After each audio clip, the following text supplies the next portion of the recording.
Assalamualaikum. Nama saya Muhammad Faris Ashraf bin Noh. Saya berumur 18 tahun, berasal daripada Ceras, Selangor, dan saya merupakan bekas pelajar Sekolah Sultan Alam Shah Putrajaya dan alhamdulillah sebagai pemenang bagi anugerah tokoh nilam peringkat kebangsaan tahun 2019 kategori Bahasa Melayu Sekolah Menengah. Jadi apa yang dekat tangan saya ni? Sepada dengan Hari Buku dan Hak Cipta Sedunia tahun 2020, saya amat berbesar hati untuk berkongsi kepada seluruh rakyat Malaysia tentang sebuah buku yang berjudul Free, Love Your Work and Love Your Life. Jadi, kenapa saya minat buku ini? Kerana pertama, buku ini bukan sahaja eksklusif khusus kepada golongan belia yang sudah pun menginjak ke alam dewasa, yang sedang bekerja. Namun buku ini juga inklusif kepada golongan belia yang baru sahaja tamat bergraduasi dan sedang menuntut di IPT ataupun di sekolah menengah. Baik, jadi buku ini juga bercerita tentang kepentingan untuk kita mencintai kerja yang kita ceburi. Kenapa penting untuk kita mencintai kerja yang kita ceburi dan mencintai kehidupan kita? Hal ini kerana ia berkait rapat dengan stres ataupun tekanan. Kerana apabila kita mencintai kerja yang kita lakukan, sudah semestinya kita akan merasa teruja untuk bekerja setiap hari dan kita tidak akan mengalami tekanan.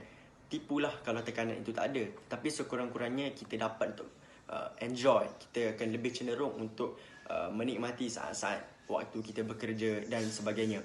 Kenapa penting untuk kita mengambil berat tentang soal tekanan?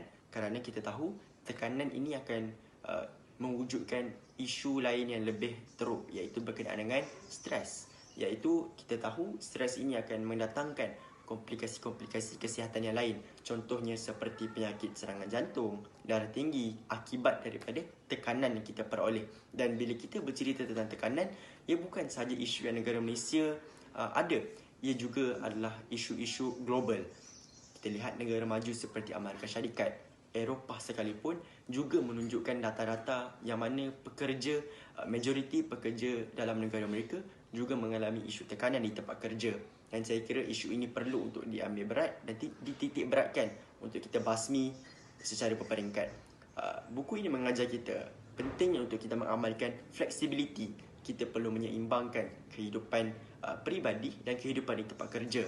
Dan kita juga perlu pandai untuk mengamalkan konsep sebagai majikan yang baik dan optimis. Contoh paling mudah adalah dengan cara kita mengamalkan kejelasan dalam komunikasi supaya kita dapat mendekatkan diri hati kita dan menguatkan lagi bonding, hubungan silaturahim antara majikan dan juga pekerja.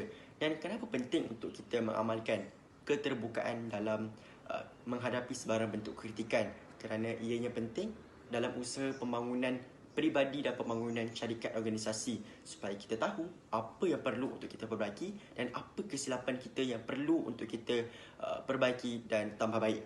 Jadi saya kira buku ini juga penting kerana ia bukan saja bercerita tentang ilmu EQ ataupun IQ yang perlu untuk pekerja peroleh untuk meningkatkan produktiviti syarikat, namun juga ia mengajar tentang LQ, Quotient of Love.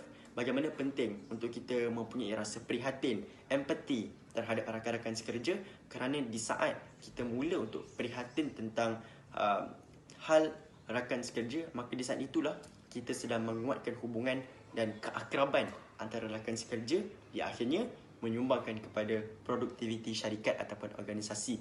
Jadi buku ini penting dan amat menarik untuk menjadi tetapan umum, dan saya percaya insya-Allah sekiranya kita pupuk minat membaca dan kita cuba untuk perbaiki kehidupan kita dan pekerjaan yang kita ceburi, insya-Allah kehidupan kita akan menjadi lebih baik.